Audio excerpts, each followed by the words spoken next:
Joo. No mä oon ihan just nyt lähdössä. Mä hoidan sen huomenna. Hoidan. Joo. Oliko vielä jotain? Joo. Ehtii. Noni. Noni, selvä. Aamu sitten. Joo, moro.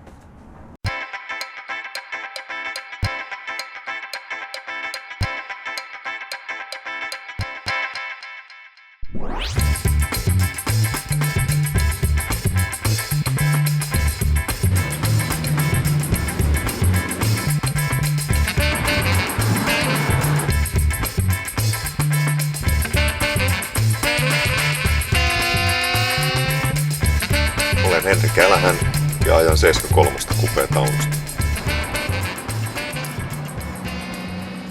No, oma kipinä niin oikeastaan autoharrastukseen on lähtenyt.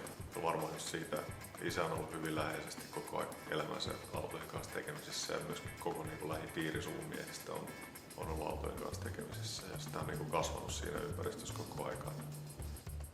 Meillä on valokuva semmoinen 70-luvun lopusta, missä on isän ja vaarin ja kummiseden 3 Fordia rivissä. Se on ehkä ollut semmoinen aika kuvaava valokuva siitä, minkälaisten omien autojen parissa sitä on elänyt ja kasvanut siinä ensimmäiset 10-15 vuotta.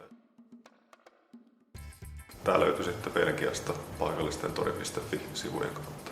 4 vähän heikohkoa kuvaa ja ranskankielinen myynti-ilmoitus ja kaikki ennusmerkit siihen, että ei tästä mitään autokauppoja tuu.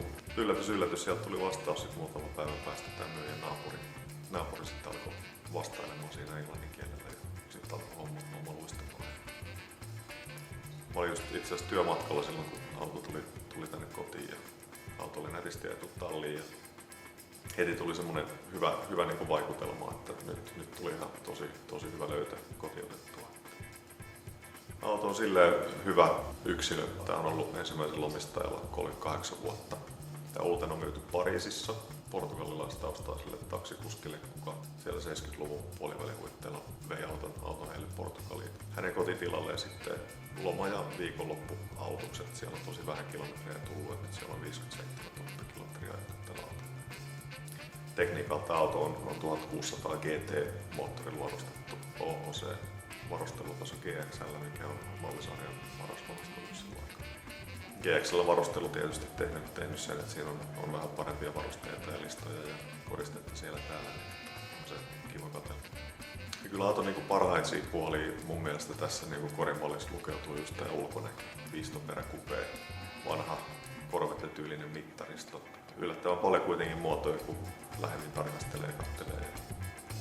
Tyypillinen 70-luvun Ford, ei mikään mahtava ajonautinta, mutta tarjoaa ihan hyvän kiva.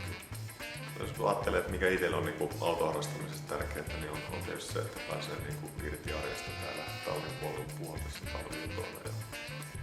Sitten kesällä tietysti se, että pääsee ajamaan niillä ja saa vähän semmosia irtiottoja arjesta myös siinä kesän aikana.